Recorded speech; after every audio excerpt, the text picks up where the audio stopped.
In football, it is common for the spotlight to fall on the stars in the middle, such as Ronaldinho, Romario, Messi, Cristiano Ronaldo, Zidane, and many others. The genius. The dribbling and the goals have always been what enchants the public most. But a champion team isn't just about attacking. Defense is fundamental. And when we talk about great defenders, Italy has always been a reference, especially for players like Buffon, Cannavaro, Baresi, and of course, Paolo Maldini. Look at this guy. What a handsome man. Bro, come on. Subscribe to the channel if you think Maldini is handsome. Maldini is, without a doubt, one of the greatest offenders of all time. Paolo Cesare Maldini was born in Milan in 1968 and carries football DNA in his blood. His father, Cesare Maldini, was an icon for Milan and the Italian national team, lifting the Champions League as captain. With his heritage, Paolo grew up involved in sport and, from an early age, demonstrated great talent. As a child, he joined Milan's academy, a club he would defend throughout his career. Interestingly, he started as a right back due to a lack of options in the team, but quickly showed that his calling was defense. Even under pressure for being the son of a legend, he responded on the field with impeccable performances. His debut with the professional team came early.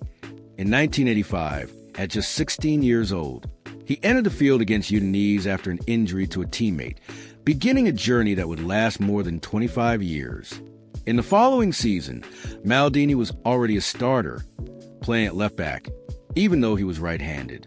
Milan at that time was facing financial difficulties and almost declared bankruptcy, but everything changed in 1986 when Silvio Berlusconi took over the club.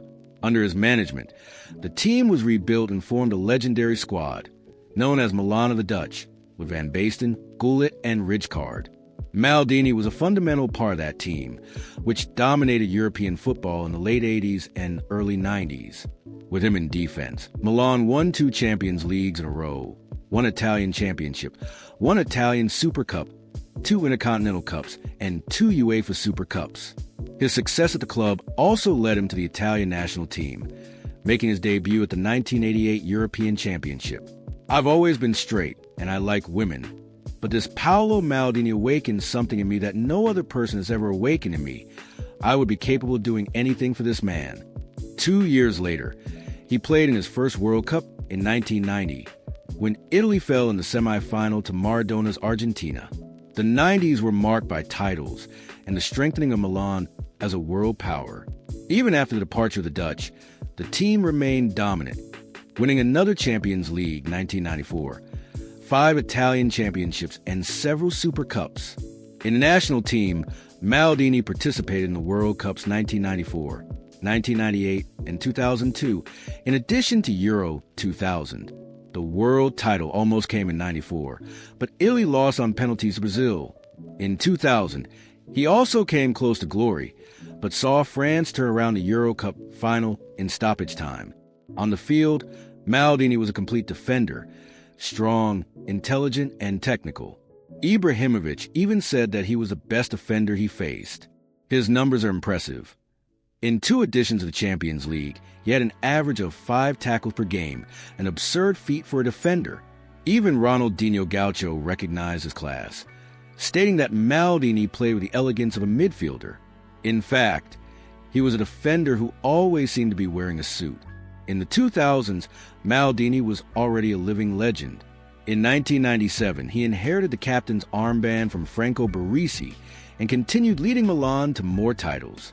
He won 2 more Champions Leagues, 2003 and 2007, a Club World Cup 2007, and another Italian Championship 2004, playing alongside stars such as Kaká, Seedorf, Pirlo, and Shevchenko. For the national team, he played his last World Cup in 2002, retiring from the national team without a significant title. The 2006 World Cup, won by Italy, could have been his greatest moment, but he had already said goodbye to the Azzurri. After 25 seasons and 901 games for Milan, Maldini hung up his boots in 2009 at the age of 41. His last game was against Fiorentina, and his number 3 shirt was retired by the club, save for future members of the Maldini family. Their numbers are impressive. 33 goals scored, only 3 red cards, and more than 20 titles won, many of them as captain.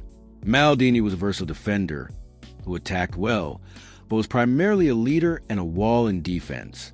He almost won the Ballon d'Or in 1995, second only to George Weah. Defining Maldini in words is difficult. Anyone who didn't see him play may not understand his greatness, but he was, without a doubt, one of the greatest defenders in history. If he lacked a World Cup title, that doesn't erase his legend. And for you, is Maldini among the greatest defenders of all time? Leave your comment and follow our series about football giants.